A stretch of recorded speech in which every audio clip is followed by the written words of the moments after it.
So Okay. good.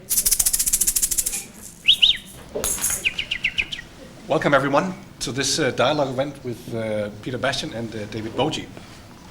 My name is Anders. I'm an industrial PhD here at International Business Communication is the name of the department at CBS. And I first met Peter in 1997. He did a presentation at a technical college in Nykøbing Falster that I was attending at the time. I was pretty fascinated after his talk and decided to look more into what he was doing. Then I came across his music. This is a CD that I love. It's by Bazaar. It's called Music. That's my favorite Bazaar record. Then when I became a father for the second time, when I was on parental leave, I read this book, Mesterlære. I usually get the question, who is that nice guy on the front page? It took several hours to make me look like that.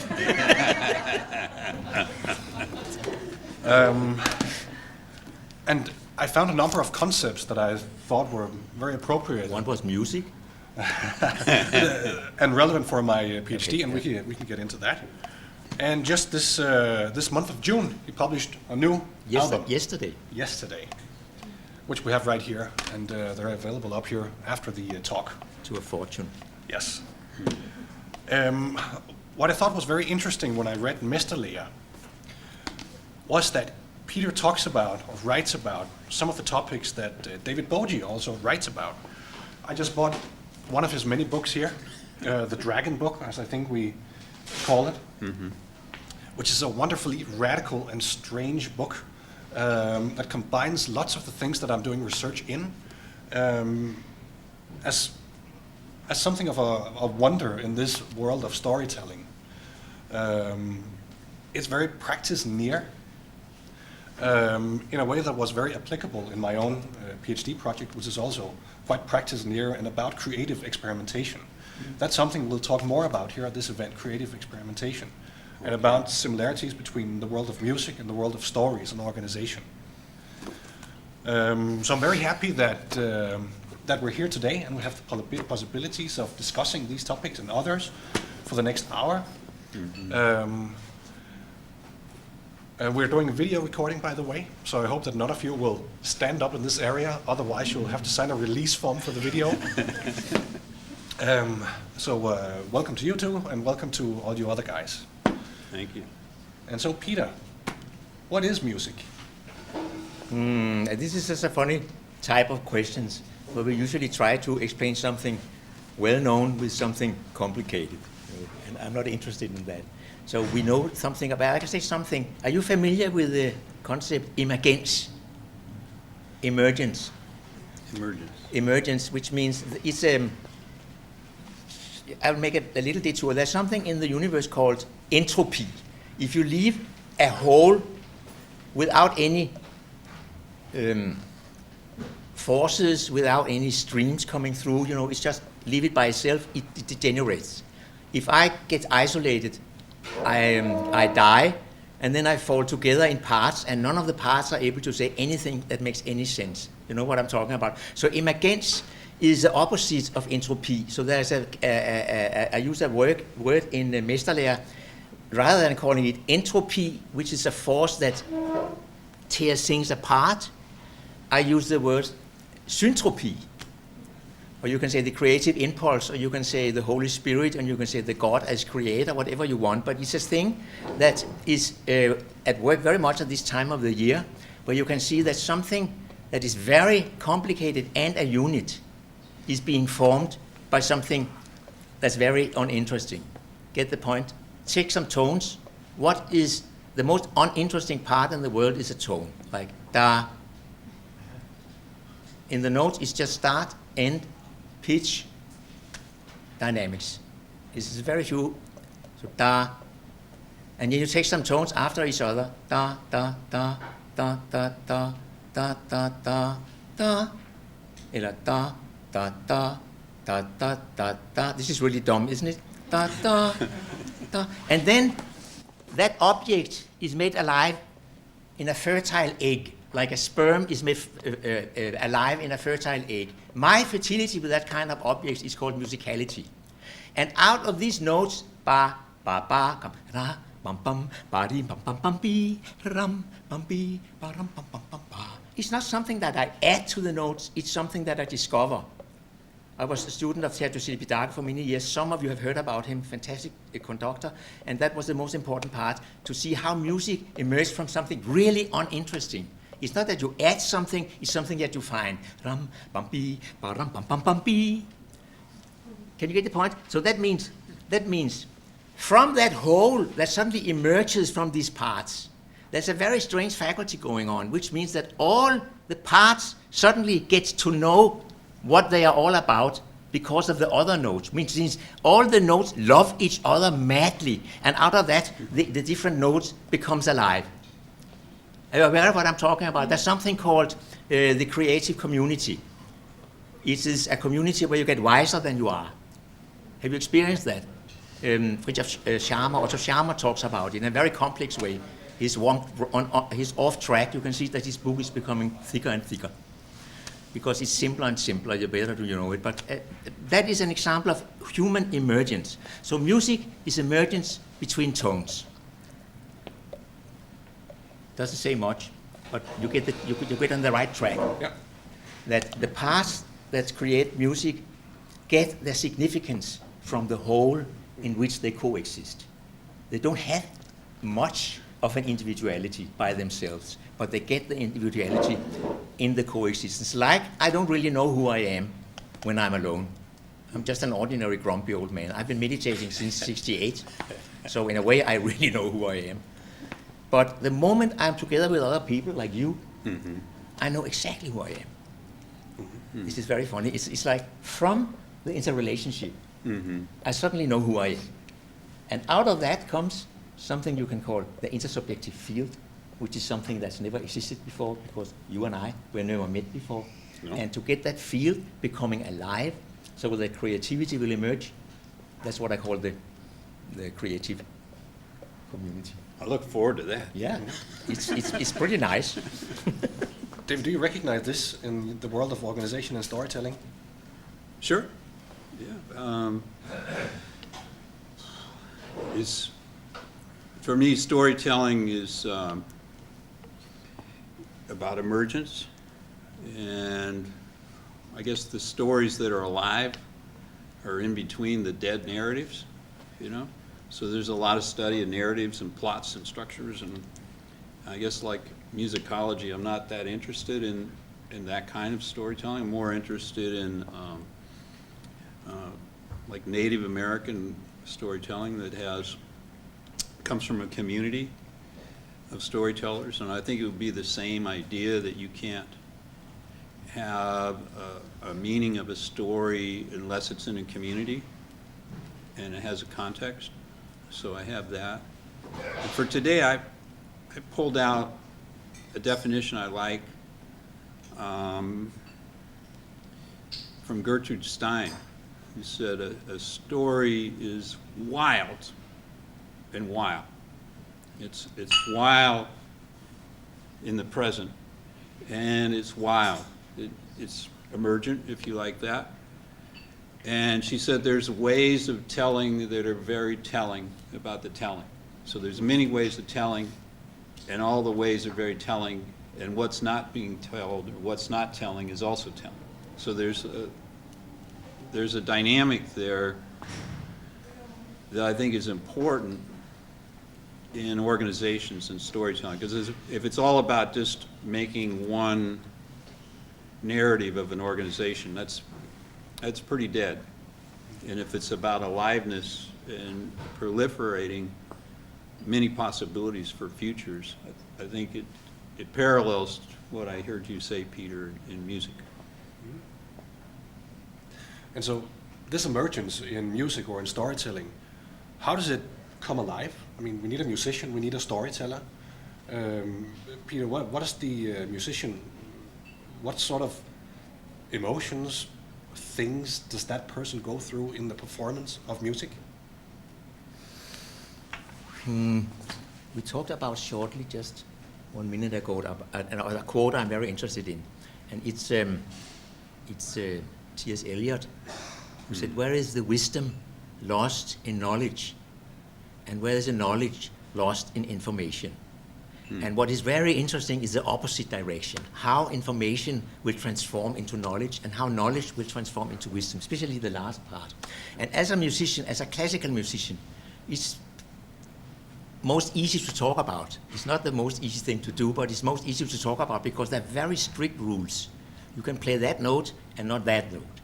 So you can say that it exemplifies a relationship between freedom and regulation that's very hensigtsmæssig, purposeful for human beings, because it's like I have to play Mozart's Bassoon Concerto, ba ba ba ba ba ba, but ram ba ram ba dee da comes from me, and that's really enough. So you can say that as a classical musician, you start with information, da da do da da do da da do da. It's absolutely empty. I have made the experiment to program a computer. There's very little information. It's very easy, and play it on a sampler. It's a synthesizer where you have real notes on a real oboe, and and it's completely dead. It's completely, lirekasse, hvad hedder sådan noget? Er der nogen, der ved lirekasse, ikke? Violent, actually, it feels very violent if you hear it. So the first thing you have to do is you have to make knowledge out of the information, and that is you have to find how on your instrument, let's say I'm a wind player, you have to find how to put your fingers, you have to find a way to play very quickly the different kinds of absolutes that you are asked for in the score. So you have to practice a lot, and the most important thing during that practice it is that you have to get maximum of control, which means that from information to knowledge, there's a very specific amount of control necessary. And now you can play it. And it will never allow you to win a competition, in an orchestra. To go to the next level, to go from knowledge, you can do it, like you can drive a car, to the level of wisdom, the opposite rules goes.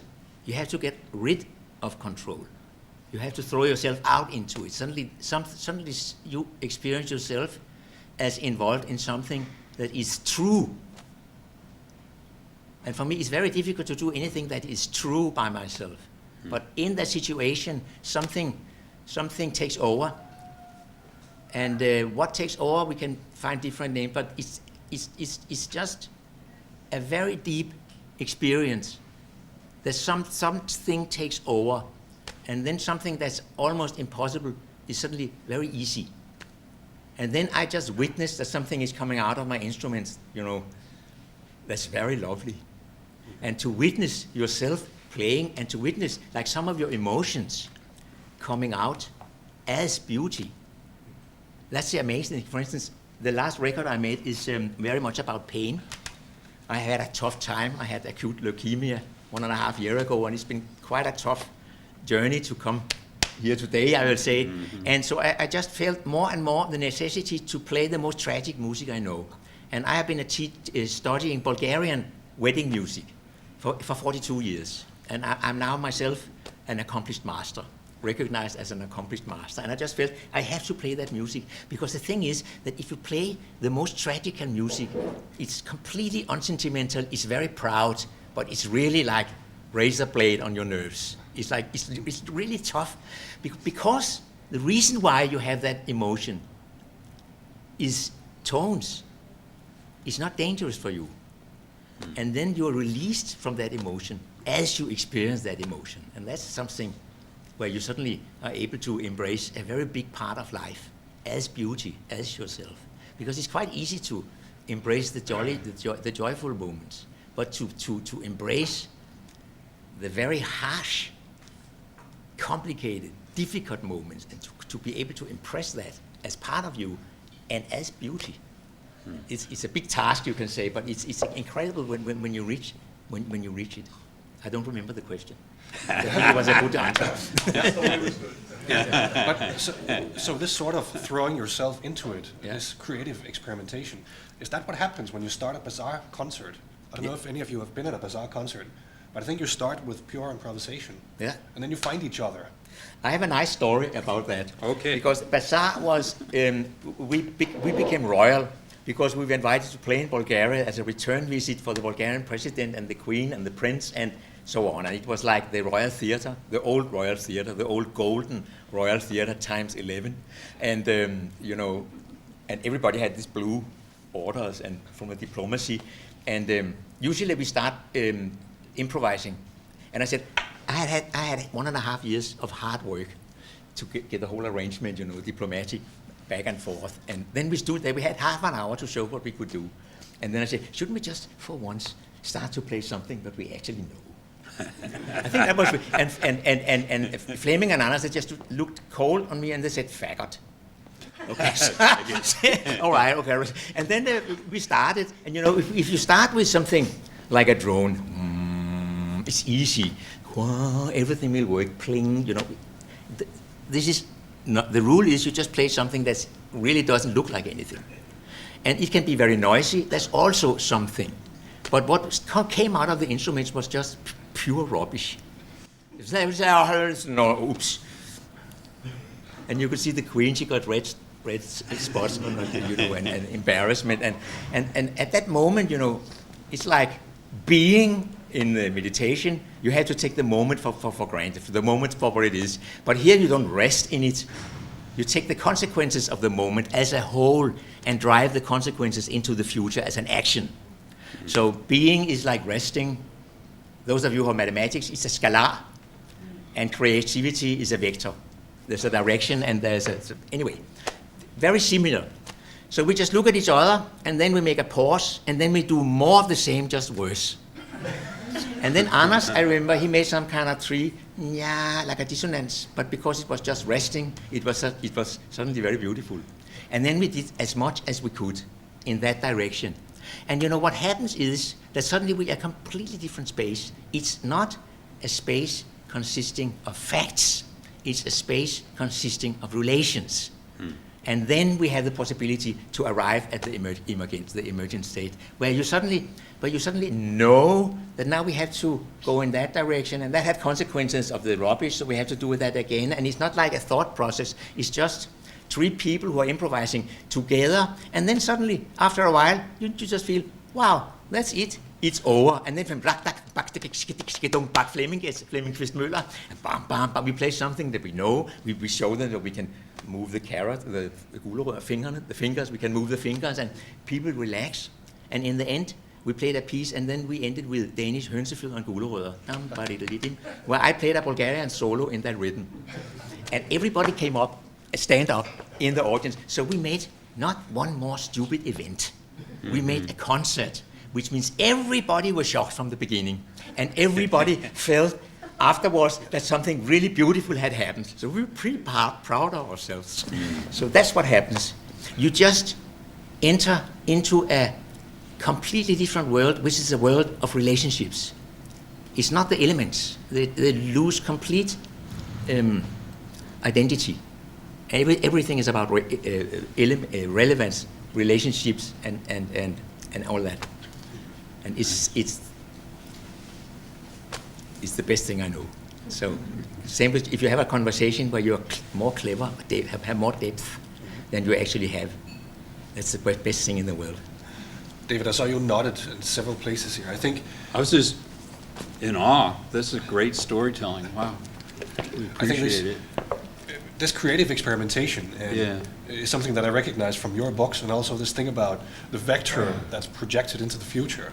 Mm-hmm. So what did you pick up from Peter's stories here? Well,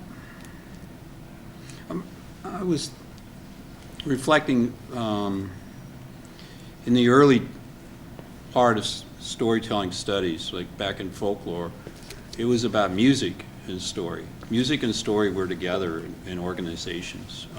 Walter Benjamin writes about it, that people on ships and people in mines and people in the forest, they were singing songs and they were telling stories, interchangeably, and it was part of the work.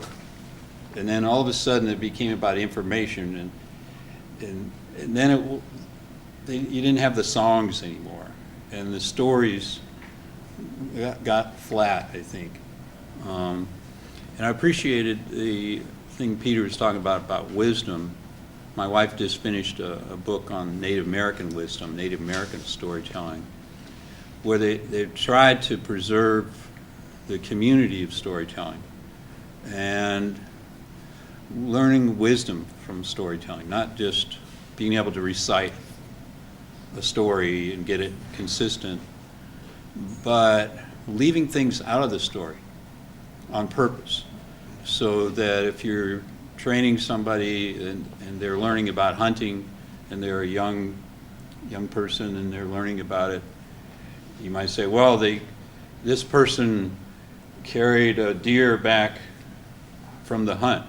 Well, you would know right away that's ridiculous, because it weighs a lot. You're not going to be able to carry it very far. What are you doing out there by yourself? All kinds of questions would come. If you're in a tribal situation in a community, you would know that there was many things wrong with that story. So I think we could benefit from that kind of understanding of story, and when story was together with music. And I spent a lot of time this week at the Diesel House with the man Diesel, since we have Lars Boje. Can I say your name? Lars Boje is here. So, and I had special pass to the Diesel House. But this week was the 10th anniversary of the Diesel House Museum, I guess, for one of its phases. It's been around longer, but it had moved from, I guess, in the city of Copenhagen to the outside. Anyway, they fired up the big diesel motor. I was so excited to see the rhythm of the motor and see the workmen moving. And as I went through the pictures in the exhibits, it was about blacksmiths I'm an amateur blacksmith, so it was about blacksmiths made all of these parts and did the foundry and the forging, and sure, engineers designed the patterns, but they didn't do the work. I mean, it was workmen did the work, and there was a point in time where they had a community of workers. So I don't know if B&W, if they ever before it became Man Diesel, I don't think they're singing now, but there might have been singing and music in that work culture, 100 years ago, and I could hear the music in the diesel motor. Imagine diesel motor is 4 stories high with cylinders as big as this table. They're moving. It was, to me, an amazing experience as a blacksmith, because I know what it takes to fashion a metal and do the foundry work and to assemble that and to create something that's a monster of 10,000 parts moving. And I just kind of wondered about the way that they're doing the production now, where some of it is done in one country and some of it in another country, and you're pulling it all together. Man Diesel, very good company and Turbo, but I just wonder if they've lost something of the wisdom, of those ancient cultures. Materiality. What is the connection between stories and materiality? Well, the workmen are in touch with material. I learned this a long time ago in organization. I actually worked in a factory for a while, and we were making conveyor belts. And the engineers designed the conveyor belt, and they worked in their office in the top floor away from the factory.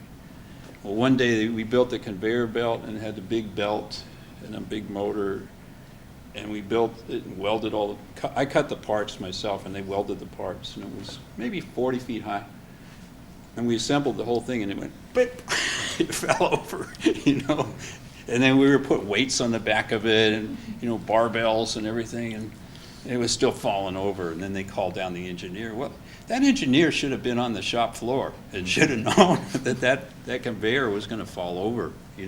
He was completely detached from the materiality of his job. To him, that it was just the drawings and the drafting. It wasn't, the original people at B&W, as I read about them, they didn't even make diesel engines. Originally, they made printing press, they made some other kinds of material objects, and they said, oh, you know, if we can make a printing press, we can probably make a diesel motor. Let's get a license from Rudolf Diesel, you know, and they did that. And so there was constant emergence and constant change. If you look through the Diesel House, you don't see one consistent narrative of diesel. You see just this swirling, morphing change happening, you know? It's a myth, the stability idea. Yeah. I think it's just a beautiful example of wisdom lost in knowledge. Yeah. Yeah, exactly. I think that's what you point at, that the wisdom that comes from a coherent understanding of what is going on. And I just it's a very powerful example of so because Danmarks Radio program 1, you know, there's a lot of experts, and the host is very interested, very keen in that the expert only talks about the area where he is an expert, you know, and it's knowledge without wisdom.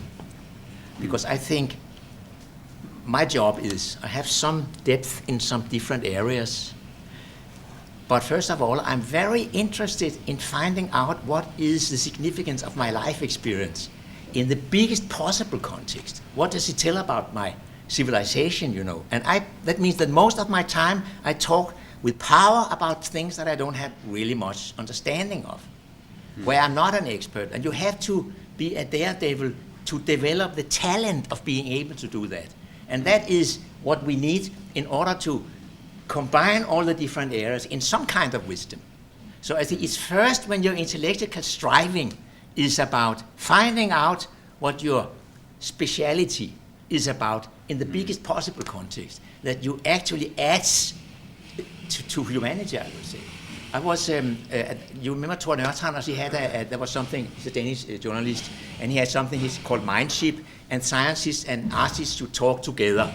And there was a guy who was an expert in spiders, sweet guy. He didn't say one word, you know, for 2 weeks, and then suddenly someone happened to utter the word spider, and then and you couldn't stop him from that. But we didn't care about spiders. We cared about what it meant, what he learned from the results studying spiders in his life as a whole. That's what is the real intellectual striving, I would say. And if it doesn't to some degree have that striving where you try to understand what you're dealing with in a bigger context than the subject itself, you're a lost soul. Have I made myself clear? A commissionary. It's boring. Sorry. I'm not talking about you. This is where universities are going. What? This is where universities are going these days. Yeah. That's also my experience. I was at the Sports Institute when it was really interesting studying physics, I must say. There was a cantina in the top of the Sports Institute, and everybody were there, like completely not head beginners like me, and Niels Bohr himself. And we were just mingling, and I even met Heisenberg in that situation, yes.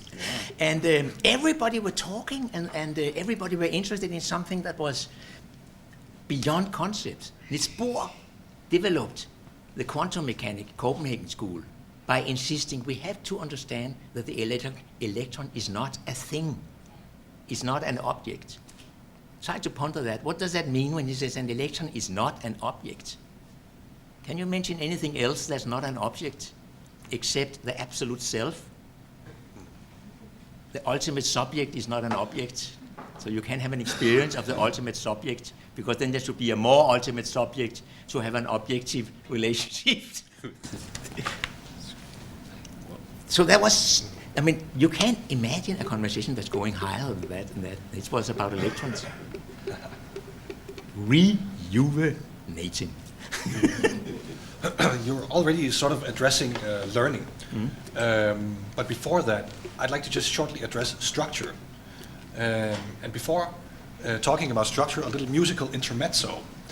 And can anyone guess this song based off one chord? Sounds like Stan Getz. It's been a hard day's day. I've been working like a dog. It's been a hard day's night. You should be sleeping like a dog.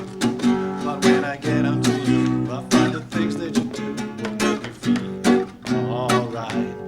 When I'm home, everything seems to be alright. When I'm home, feeling you holding me tight, tight, yeah, it's been a hard day's night. Excellent guess. Yeah, that was pretty cool. Yeah, it starts with this iconic D11 chord that's just brilliant, I think.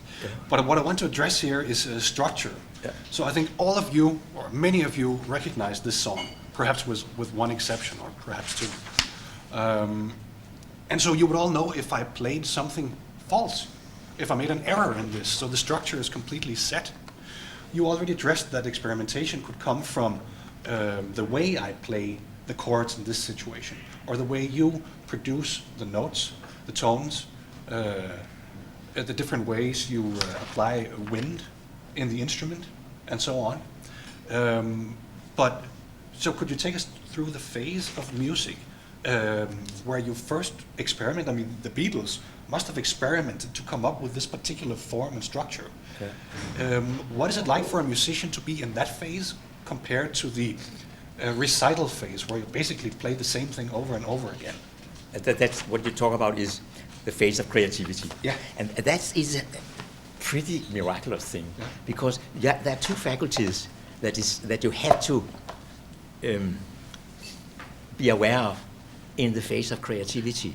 And that is, you know when it's not there. Mm-hmm. You write something and it's pure dead, and you made a tune and it's just falling to the ground, you know. So you recognize death when you experience it.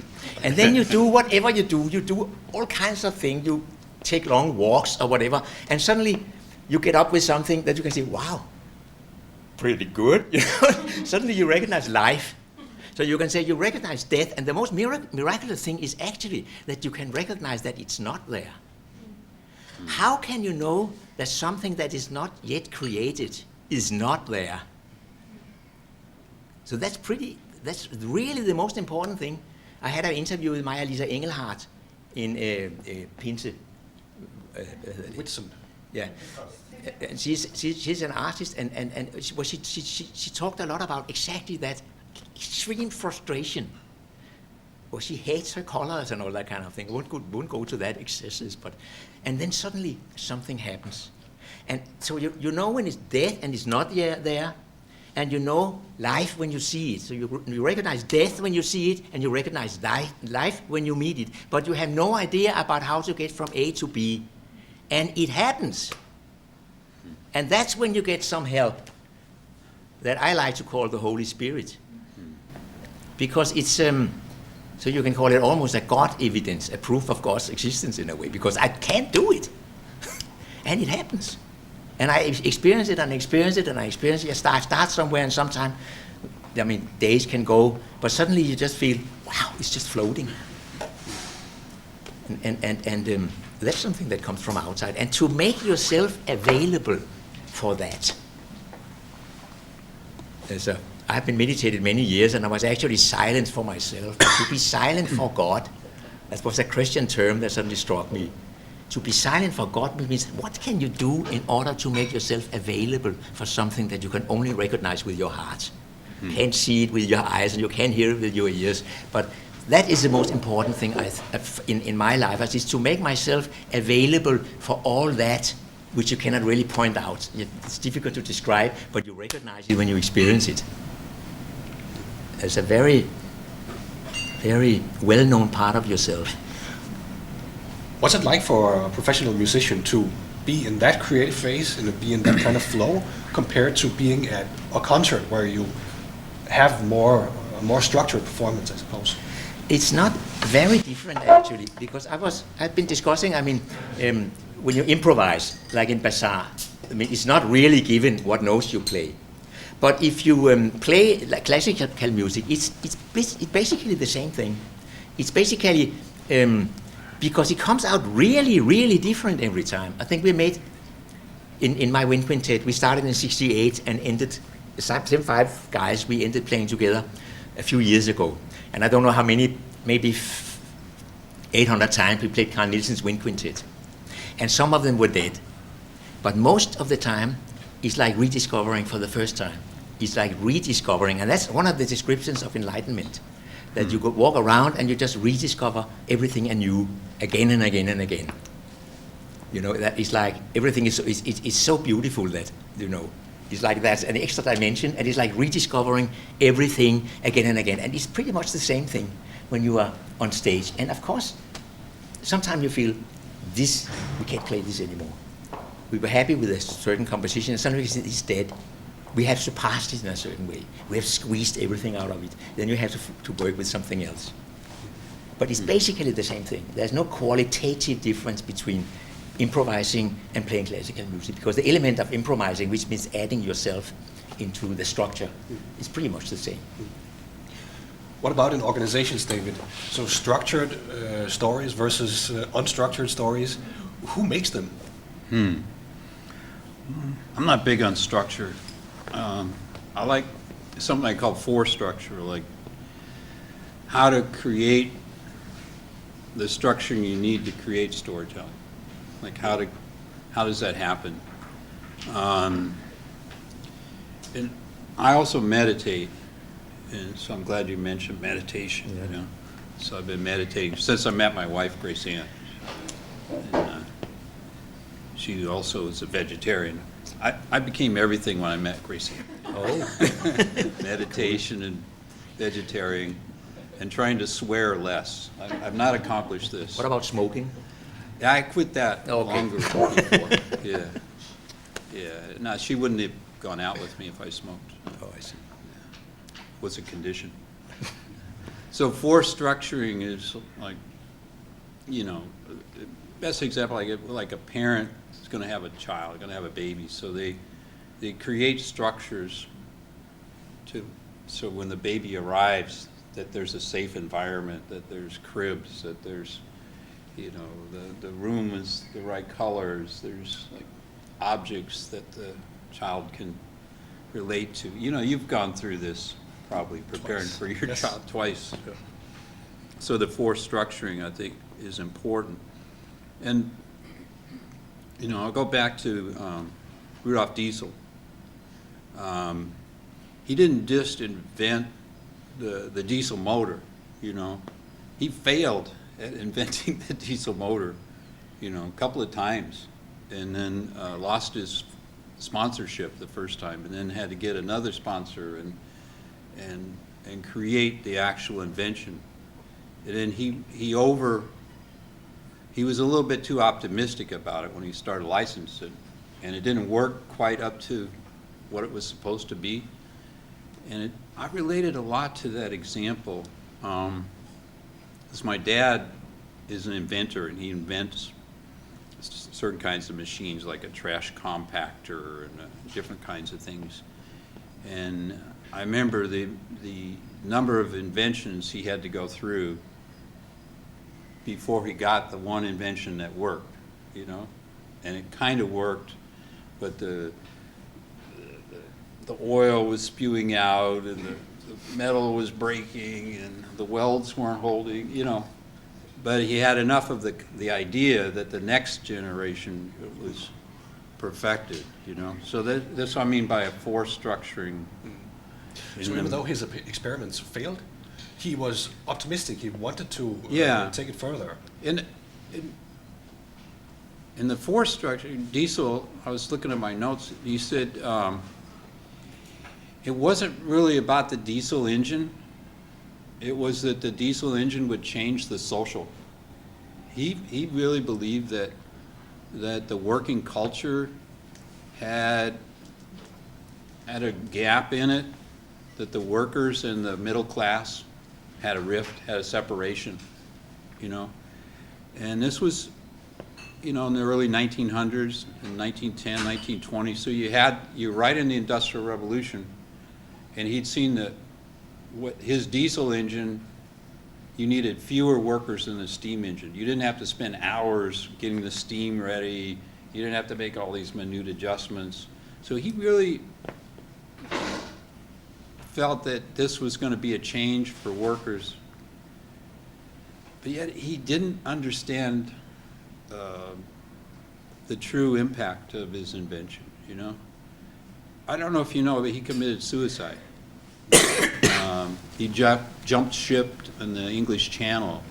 Reminds me of my dad. My dad didn't commit suicide, but they both lost millions of dollars like that. And they both were not good businessmen. They were good engineers, good inventors, but didn't have a clue how to, he sold the license agreements and he thought, oh, diesel engines will work for small ships, small tractors, He didn't envision the big diesel, and he didn't really pin down those kinds of contracts. So he actually wrote a book called Solidarity. He studied Emil Durkheim, he studied a guy named Bourgeoisie, and looked at the whole solidarity movement. He wanted to create worker cultures where workers would own their own enterprise, and he felt this would heal the rift. He was completely utopian in his thinking. And my dad was also completely utopian in his thinking. Didn't fit at all in a business school, So I don't know if that answers your question. No, but it's I just come to think about when you take your small, whatever interest, and he actually, when you talk, he had this interest of a diesel motor, but he had a much broader view on the whole thing. And I think that's when it turns into wisdom, I think. Yeah, he did. It did. And then, that when they pieced together when he jumped ship in the English Channel, he lost, 30 million Deutschmarks, whatever that is, and then he kept $1 million out and gave it to his wife and wrote a note and put a little cross in his daily journal, and then he jumped ship, I just wonder, that the big dream he had, if you think about the time when he died, you had the Marxists, you had the capitalists, it was big rifts going on. I read this in the Diesel House Museum too, that the workers were caught. You could see it in the photos. Were they going to go Marxists or were they going to go capitalists? Were they going to, what was going to happen to their worker culture, So I identified with that, Peter, this sort of experimentation that we heard from David's dad, I suppose that some professional musicians are better experimenters than others. Can you talk about that? So, what sort of personal faculties do you need in order to be able to experiment? I suppose you need to be willing to make lots of mistakes and play false notes and off rhythms and all kinds of things. But what can you tell about the difference of these? I can say something because there's a Peter who's full of emotions and thoughts and opinions and aggressions, and he's a devil behind his, and he's very noisy. And then there is a way of being in the world where I'm just open for wonder. It's like, what? And I think that art can be a pointer to move you from that, the Bastian is loose, inside, to this kind of openness where you are actually more wondering. So I can put it so that you have to get out of the picture. And the thing is that you have to really get into the picture in order to master your instrument. But you have to get out of the picture in order to play. And that was the most important thing I learned from Sergio Slipidaga, my mentor, I would say. That, and you can hear, because I was a censor for many years at all the conservatories in all instruments. So everybody who wanted to go to a Danish conservatory, wherever it was in Denmark, had to pass me. I was a policeman for Danish musical life. And you could, very often you hear, there was a guy, he was playing the guitar really good, and then he made a mistake, and it was like he was firing a pistol, And there was another guy, he wasn't really playing it that good, but he had such a powerful feeling for the the intercorrelation. And his glasses were falling down all the time, so he had to but at the same time, you just forgave all his mistakes because there was an overarching flow of togetherness, of connectivity in the music, which is the important thing. So the thing is, you have to get very much into the picture in order to master being a classical musician. And you have to be able to get completely rid of yourself, whatever that means, because you are still there.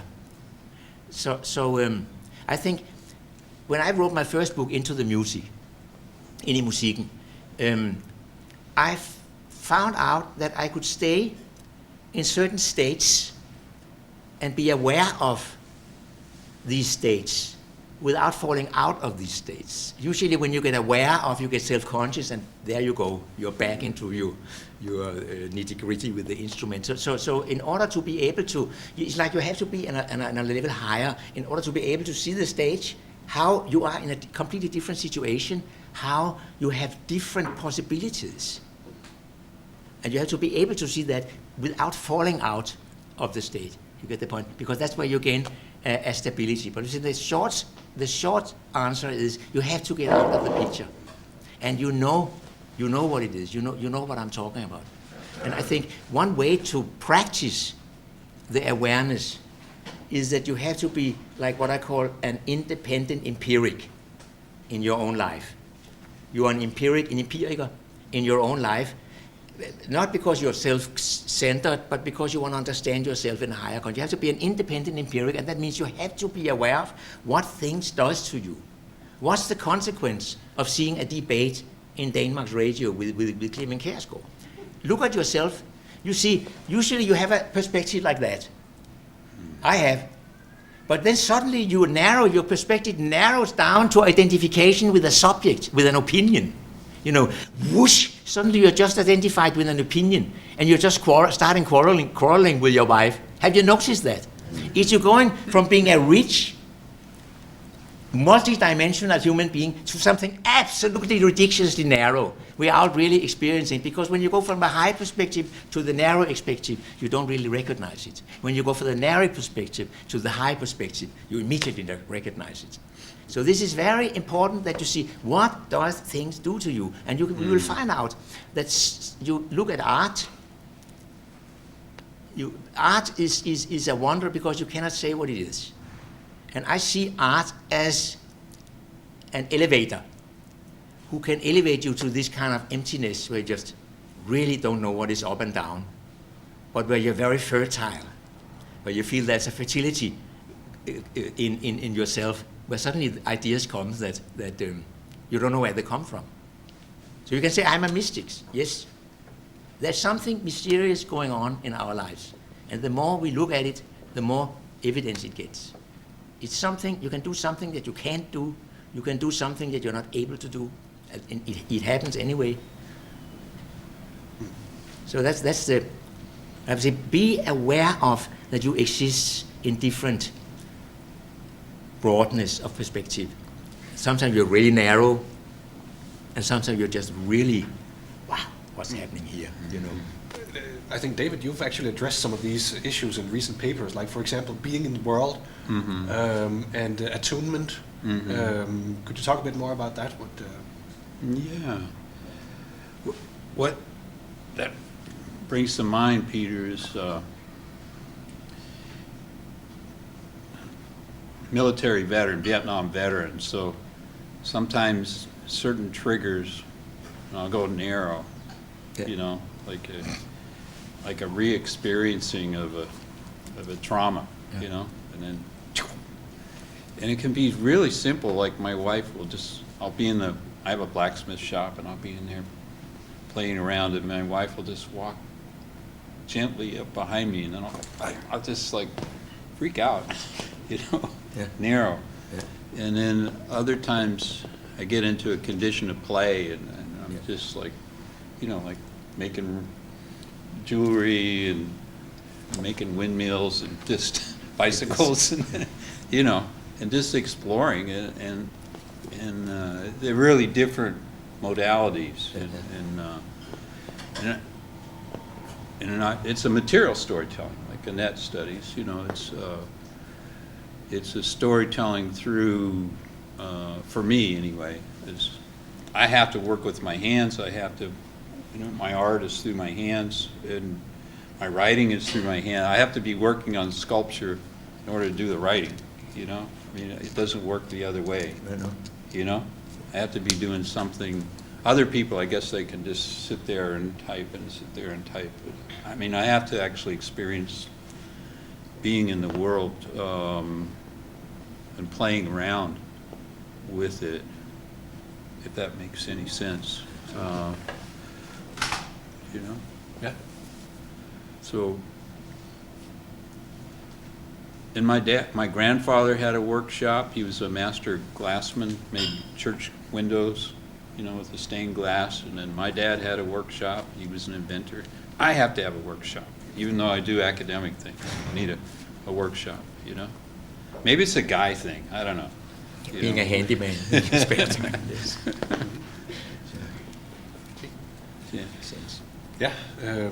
So some of these things that we're talking about, experimentation, recital, and also experimenting in the recital, being in the world, getting into the picture, getting out of the picture. You already mentioned that Sergio Celibidache taught you some of these things, and you also write about it in Mesterlære. How would you describe that kind of learning situation, where a master in a particular area or in a philosophy teaches you something, and you become a master yourself? What is that sort of relation between you? It's the most beautiful, can be the most beautiful love relationship that you can imagine. I have also been a teacher myself. I was teaching chamber music and bassoon playing for many years at the Royal Danish Music Conservatory. And there is a very tight bond that you have, and it's a very beautiful relationship. But you can say it's a relationship that's based on a hierarchy. And if you go to another subject, the hierarchy can change. For instance, I had a spiritual master. I was playing with him. He was a drum player. And when we talked about spirituality, it was obviously that he was the one who was lifting me up in his world. And when we came to music, it was obviously that I was lifting him up in my world. So hierarchy is something that's contextualized by the relationship. But there's always a hierarchy that you can say, and there's something what I call the postmodern flatland, where we're very afraid of hierarchies. And it's because we have something called unnatural hierarchies. But there's something called natural hierarchies. And unnatural hierarchies, they are power-based. Because I have the power, you know what I talk about. But a natural hierarchy is something that is obvious that this man, this woman knows much more, has an insight, a wisdom in. And Celibidache had something that I really, really wanted for myself. And I just realized I don't have it. I can smell the beauty of what he's able to do, but I mean, I was conducting and we were practicing, and I should just put the orchestra on, and then I should correct a few things. And it just sounded differently. It didn't sound better or worse. Celibidache is just like that, and then he corrected one or two things, and suddenly it just sounded incredibly much better. Which means wisdom is a sign that you get a much better advice from a wise person. It's just a much more relevant kind of advice that you get. So the whole idea of, you can say that in the flatland, I talk about horizontality. The guy is crying, and the mother lifts him up, and now he stops crying, and then she takes him from one place where he's unhappy to another place where he's not happy, what he's not unhappy, where he's happy, and it's just horizontal. You know, it doesn't become a better child from it. Or you say, hey, you have to master this yourself. This is a vertical instruction. Do you get the point? Yeah, I can put it very simple. If you always trøster, comfort your child when he's crying.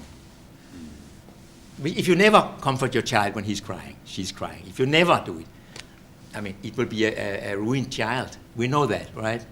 If you always comfort the child when he's crying, she's crying, you will also ruin the child, because there are certain faculties of the individual that will not be developed. For instance, in order to discipline, taking a discipline means that there's something, that decision is more important to you than how you feel.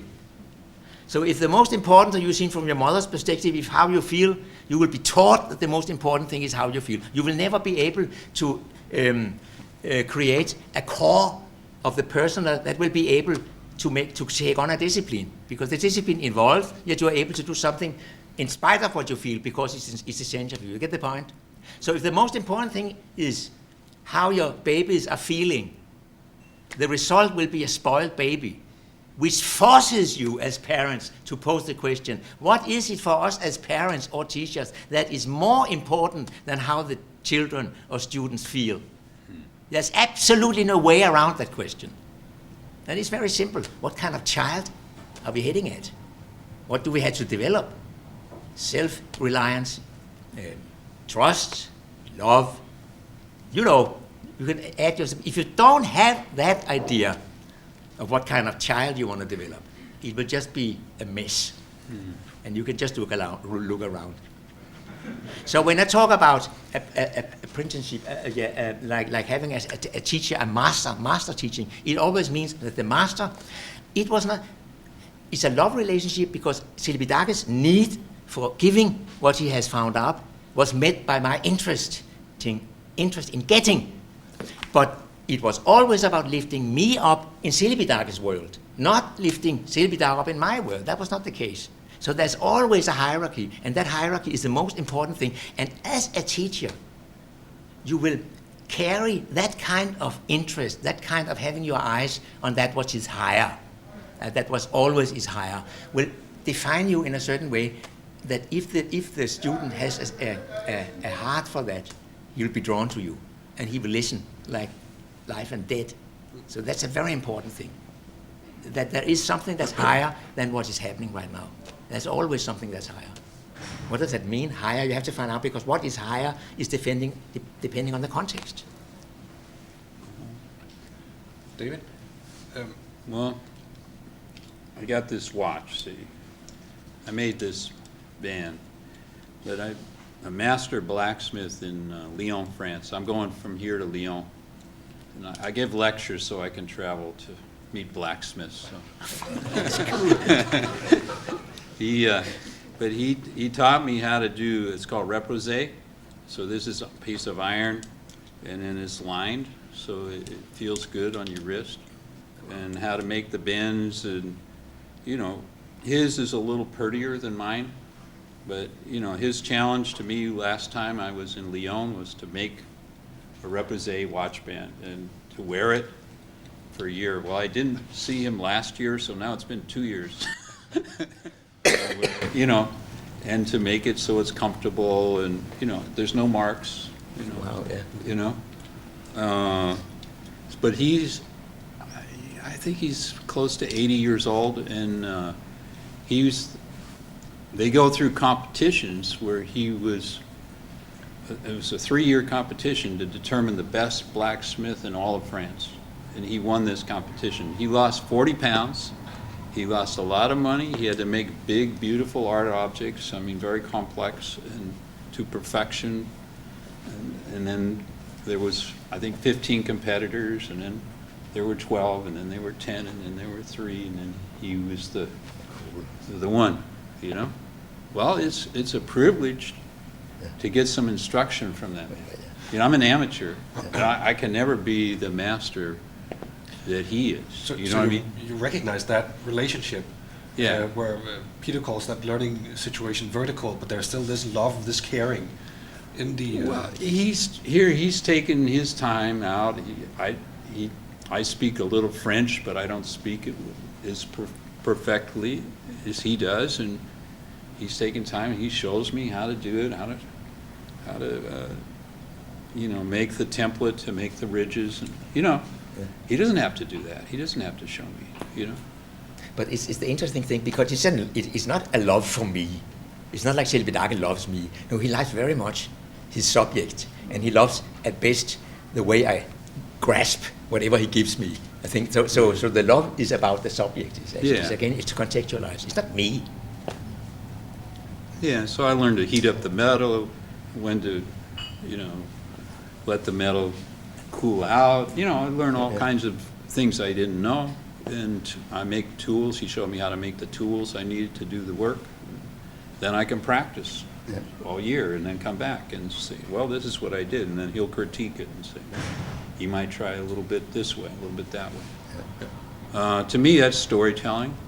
It's not so much with words as with kind of the interactivity, if you want, between action and being, existence and being, you know, and action. So I have to learn certain actions practically, but I have to be with the material. Now, I think now people try to learn storytelling in 10 minutes, or they try to do story consulting in an hour. It's ridiculous. It's much more of an art than that.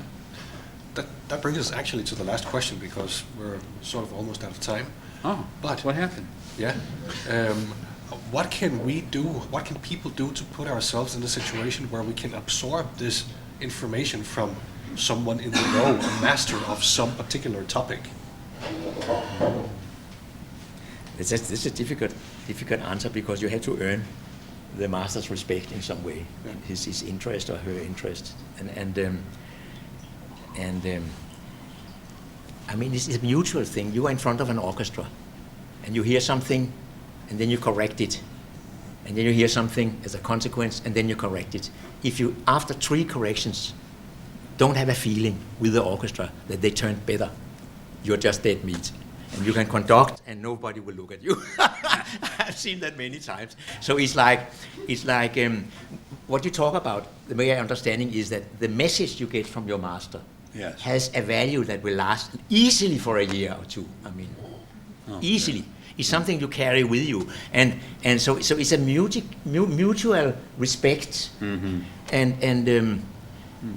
but what is a characteristic for a master and from wisdom? Characteristic from wisdom is that the answer you get out of wisdom is a much more valid answer than what just comes out of ordinary mediocre relationship. Yeah. So if he proves his efficiency as a master, in that you actually can feel that your interest is growing and your discipline is growing, Yep. and your love of your tools are growing. Mm-hmm. Yeah. We'll just, you know, I encourage you all to go to Diesel House, Yeah. because you can really learn material storytelling from Diesel House.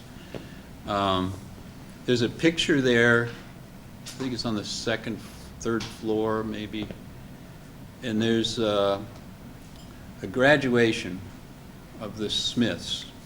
It's a short for blacksmith.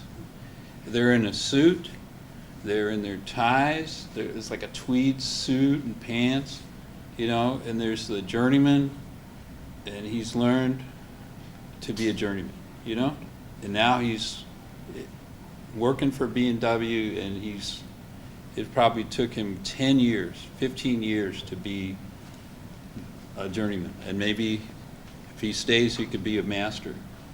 If you see the films, what they did to make these big pieces of metal, to forge them, I mean, guys are actually jumping to turn it in the furnace, you know, to turn a piece of metal that's sort of from here to the wall and turn it, you know, I don't know how to do that. Nobody alive knows how to really do that now, the way that they were doing.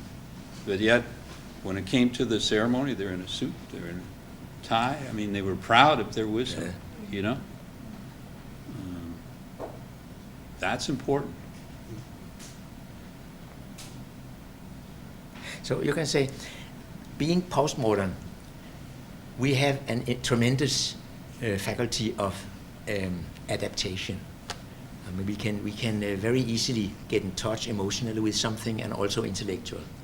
So we're very easy at it's easy for us to get in touch also with depth and that kind of thing. But we have the feeling that the moment we understand something and we are at a certain amount of emotional contact with it, that we already arrived. We didn't. That's when the hard work begins. And to find the interest and the discipline to stay with something when it's hard and where you really don't want, and you just stay with it, and you just stay with it, and you just stay. It takes, you know, the 10,000 hours. 10,000 hours in making a bracelet of iron. You have to be so much in love with it, and you have to have experienced what it does to you, working with it and staying on that, you can say, small area of life, but which is actually opening up for wisdom. on many other areas than what you're just working with. So that's a recommendation. But if you go deeply into something and you lose yourself into that, that's not what I'm talking about. It won't help you. So get a full human being and trust that you're capable of being it. I think that's the most important thing. Excellent. I think that's a good note to finish off on. So thank you very much, both of you. Thank Bastian, you. David Wonderful Boje. questions. Thank you. Thanks for coming. Really good.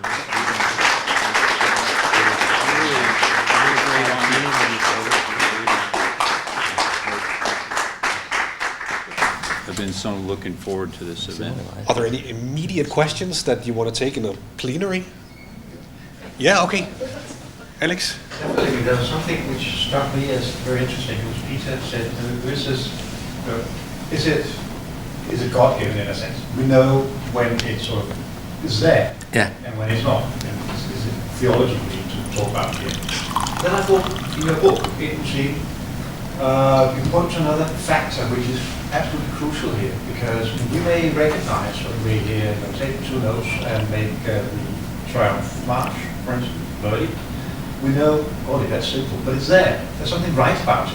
Yeah. We can recognize that. But as you point out, if I had been from Balkan traditional folk music or Indian music, I probably would not have recognized anything, in a sense. So is music relativistic in that sense? And then it cannot be God-given? It's something that's ingrained into you in a culture? You have to make it simpler. I didn't really get it. My English is a bit rusty, I must say. If we assume that we somehow have a faculty of understanding now it's there, this is it. Yeah, it's not there and suddenly it's there. Is that, Yeah, yes? yeah, And then you sort of speculated, is that something given? yeah. You can do something that you Yes, can't yes. do. But that recognition Yeah. is relativized by, you and I can recognize something out of Western music as now it's there or it's not. Yeah. Whereas if I come from India with a very different musical background, Yeah. I would not recognize necessarily. I think you would. I think you would.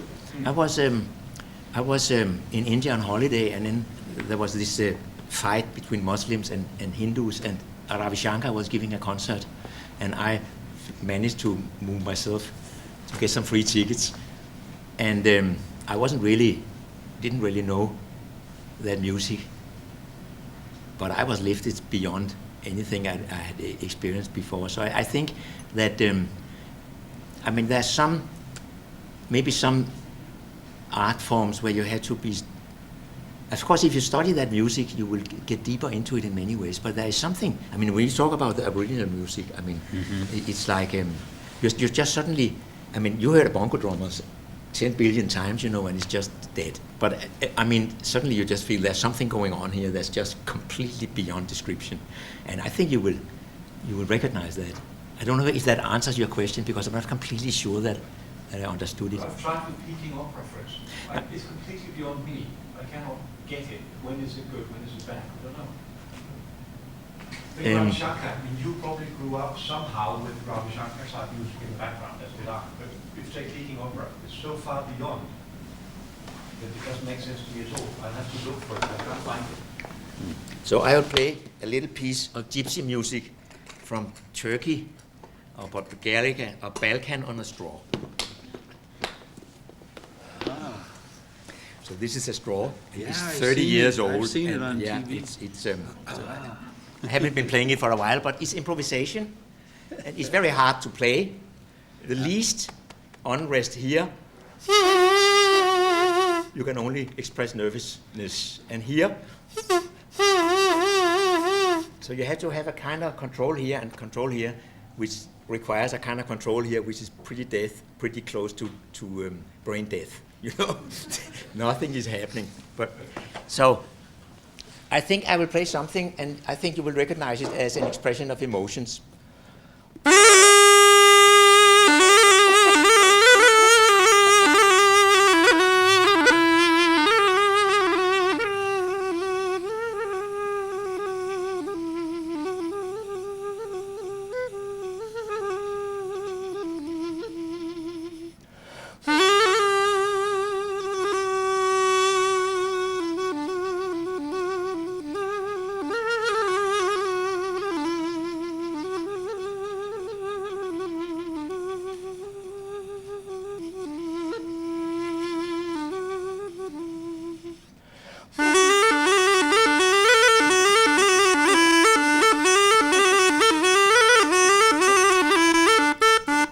different kinds of emotions. I think you recognized everything that's in it, right? And you haven't heard Bulgarian music much of your life. That's the amazing thing. That's the amazing thing, that as a listener to music, you have to assume that it's written for you. That works. That's work, because then we can like bypass all these ideas we have about I have to study 30 years and 20 years. The beautiful thing is that you can study and get deeper into it, but you don't have to study abstract art in order suddenly to. I mean, this picture is a beautiful picture, I think. Wow, I think I've experienced that for the last 1.5 years. So I think that we have some kind of idea that the path to the truth is thorny, den tårnefulde vej. And if that's how you're raised, you have to adapt to that idea. But I think it's very much, it's joyful, it's playful, it's happy. Jesus talks about having trust in life and that kind of thing, and love each other, and all that kind of things. So, I mean, if you really take that in, have confidence in life, trust the best about your own faculties, and trust your heart, and sometimes you feel like shit, and sometimes you don't, and it's a different kind of experience yourself, rather than this, I have to work 10,000 hours, Peter said that, in order to reach some goal that I can. It's not like that, because the interest that will lead you to greater depth, the interest is something that comes, it can be completely irrational. Why iron? Okay, your father maybe. Why iron? Yeah. Why the Aboriginal? So it's something you stumble across, and then suddenly you stick. I mean, I heard Bulgarian. I had all kind of folk music in the 70s, and then I heard one Bulgarian master called Nikolai Yankov, and I heard the Bulgarian tragedy ballad, so proud and so unsentimental that I think I made the strongest decision in my life. I wanted to get on the other side of that. And I was married in 2014, and he was there, 83 years old, with his band. We had playing concerts in Denmark. And as a wedding present, he gave me the orchestra and said, now you're the leader, Peter. So I actually got the ribbon, the blue ribbon, as a master. So I actually, and that's why I made my last record here. But why that? It's something that there's some kind of existential pain that you suddenly get in touch with, that you can kind of try to avoid it your whole life. But I could just say, I have to get in complete, close relationship with that kind of existential pain. And I have seen that if you're really interested in meditation, you can bypass that existential pain. And then for the first time, you experience a happiness that you hadn't dreamed of. So emptiness is happy, isn't it strange? Because you bypass the existential pain. So to actually embrace that existential pain and see it as beauty, that is, you experience the pain and the release at the same time, the blessing at the same time.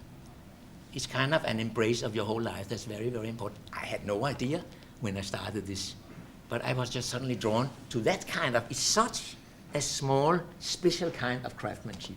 When you hear the record, you will hear with the Bulgarian, it was no, not a thing about if I was playing beautiful or I was playing Peter Bastian or what. No, it's just right, wrong, right. There was no mercy. That's great. Was there a question over here? Annette, you had a question? Yeah, well, I guess it's both a question and a comment maybe, but I believe I heard you say that, Peter, that wisdom comes from focusing on something on behalf of a much broader view.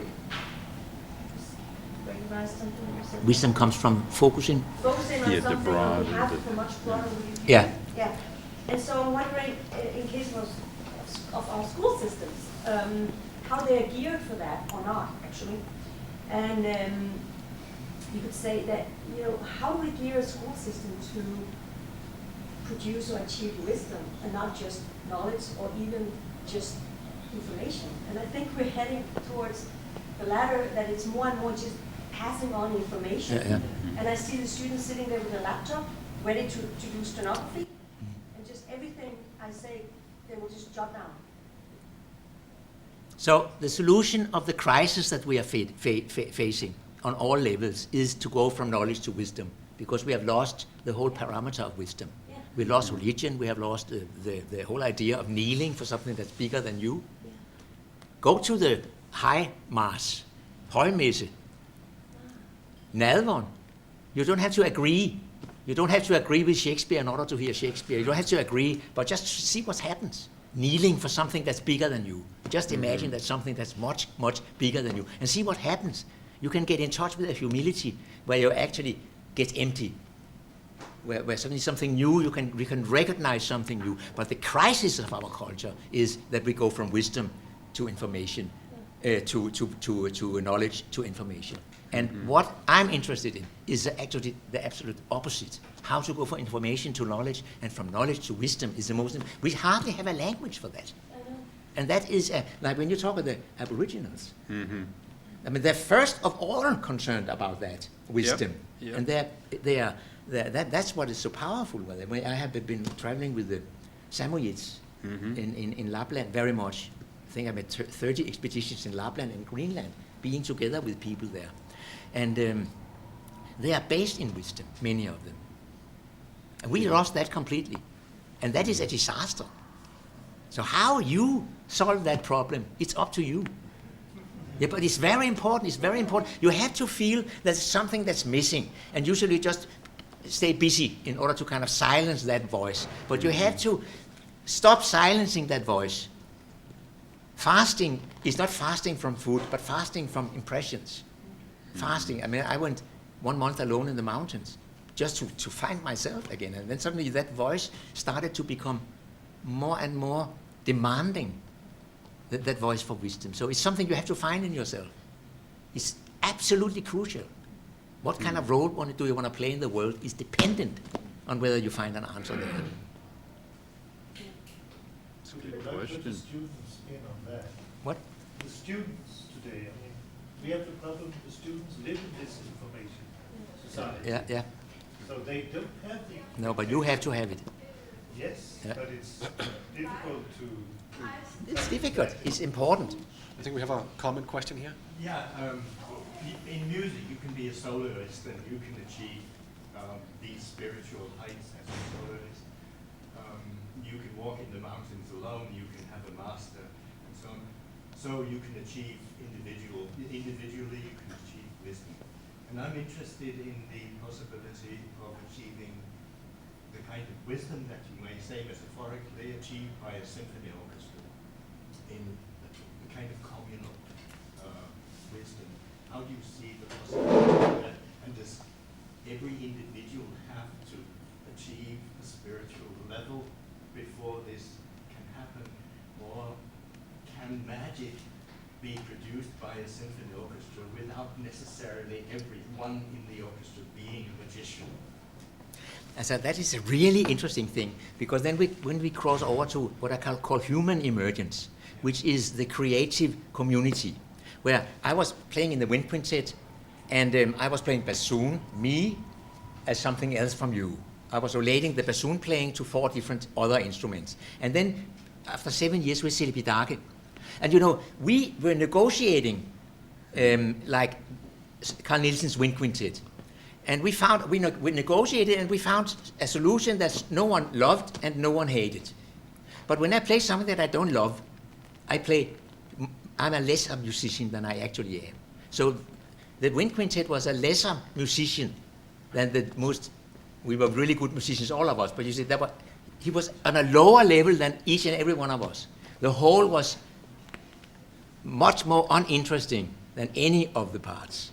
This is actually what will happen in the survival instinct, where you have a complementarity between being together and individuality.